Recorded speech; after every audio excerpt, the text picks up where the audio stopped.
Despite the diversity of the roster offered by Marvel's Midnight Suns, some characters are overpowered over others. In the 2 Kelvin and Firaxis game, some members of the popular Avengers, X-Men, and Midnight Suns teams come together to battle the demon Lilith. Unlike the usual Firaxis style, the battle features 3 heroes on a mission using card-based abilities, along with careful use of the mission environment. This leads to more carefully executed plans and harsher consequences for failure. Midnight Suns currently has 13 playable characters, with 4 more coming later in the DLC, a roster mashup that has drawn comparisons between Midnight Suns and Marvel Strike Force. The Avengers roster includes Iron Man, Captain Marvel, Doctor Strange, Captain America, and the Hulk. The titular Midnight Suns contribute Blade, Magic, Nico Minoru, Robbie Reyes Ghost Rider, and Scarlet Witch. 2 of the final 3 spots feature Wolverine and Spider-Man from their respective groups, with more characters from their backgrounds later on. The last place is reserved for the player character the Hunter, the famous son of Lilith and the very first buildable Marvel hero. Marvel's Midnight Suns' most powerful characters. While each character is strong on their own and can undoubtedly be used at any point in the game, others make even the most challenging missions manageable, even if Midnight Suns' selection doesn't make sense to some. Ghost Rider is one of the more damaging characters, but he also takes damage when used correctly. Captain Marvel is similar in that way, but with much more survivability and less ability to move the enemy. Magic is another high-damage character with the highest enemy move cap in the game. Captain America is the best tank in the game and can deal a lot of damage, while Doctor Strange offers the best support while being able to deal some serious damage in no time. Marvel's top 5 Midnight Suns characters. Ghost Rider does a little bit of everything,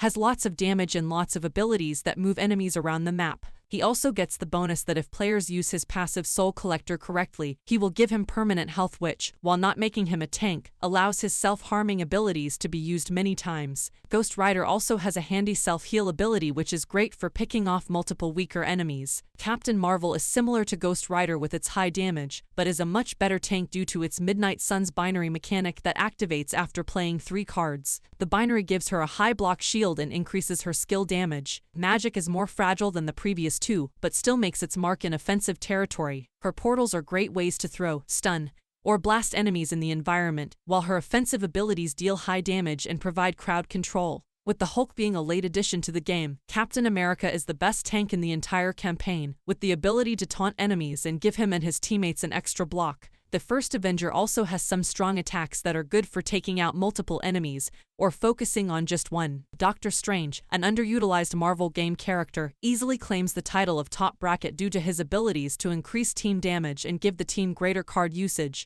His attacks can also deal high damage, but are dependent on a player's accumulated heroism, so it's best to use them at the perfect time. Firaxis has done an incredible job of making sure each hero feels unique and viable. However, not all heroes are created equal, some are so much better than others. It will be interesting to see how the Midnight Sun 550 character extras, Deadpool, Storm, Morbius and Venom, fit into this structure once they are added later. Either way, Marvel's Midnight Suns gave fans another great Marvel game full of heroes to crave, while delivering parts of the franchise that haven't been in the limelight as much. Thank you for watching. Please like and subscribe and support my channel.